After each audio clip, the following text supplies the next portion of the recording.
Qorintiyim Aleph, 1 Corinthians chapter 7. And concerning the matters you wrote to me, it is good for a man not to touch a woman, but because of whoring, let each one have his own wife, and let each woman have her own husband.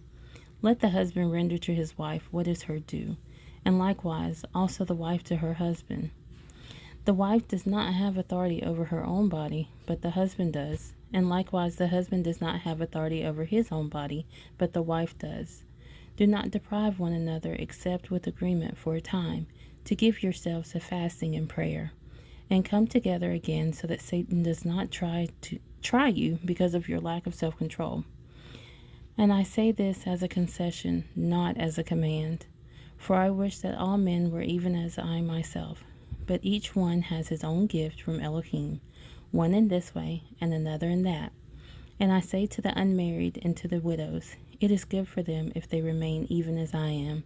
But if they do not have self-control, let them marry, for it is better to marry than to burn.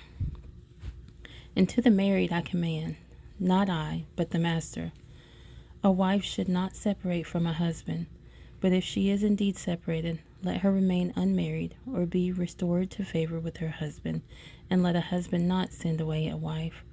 And to the rest I say, not the master. If any brother has an unbelieving wife, and she thinks well to live with him, let him not send her away. And a woman who has an unbelieving husband, and he thinks well to live with her, let her not send him away. For the unbelieving husband has been set apart in the wife, and the unbelieving wife has been set apart in the husband. Otherwise your children would be unclean, but now they are set apart.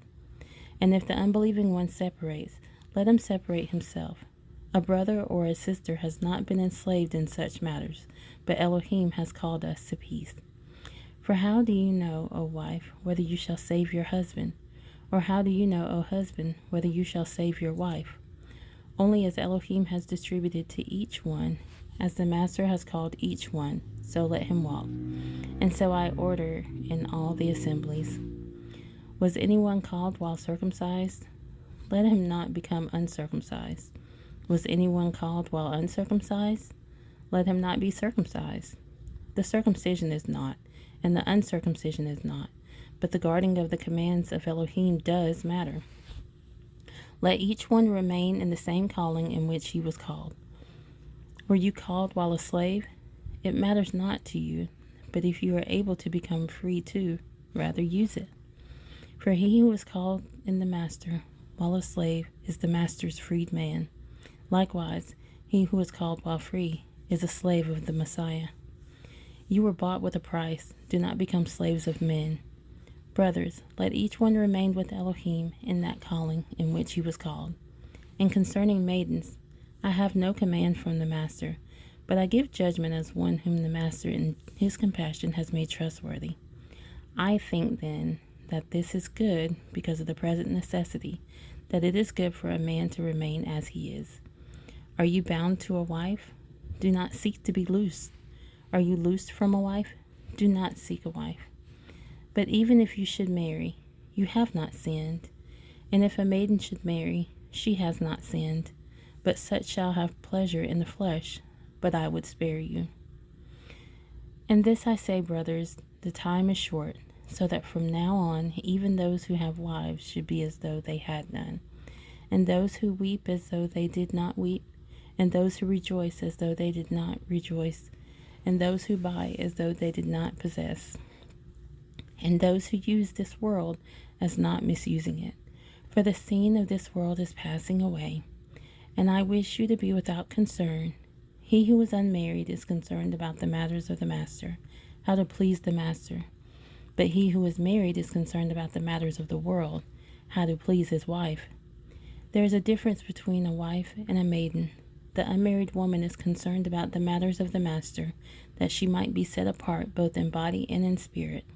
But she who is married is concerned about the matters of the world, how to please her husband. And this I say for your own good, not to put a restraint on you, but for what is proper, and to attend to the master without distraction. And if anyone thinks he is behaving improperly toward his maiden, if she is past the flower of her youth, and so it should be, let him do what he desires. He does not sin. let them marry. But he who stands steadfast in his heart, having no necessity, and has authority over his own desire, and has so decided in his heart to guard his own maiden, does well.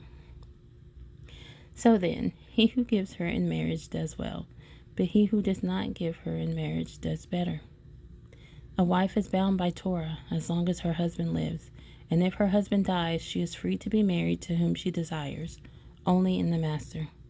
But she is better off if she remains as she is, according to my opinion, and I think I also have the spirit of Elohim.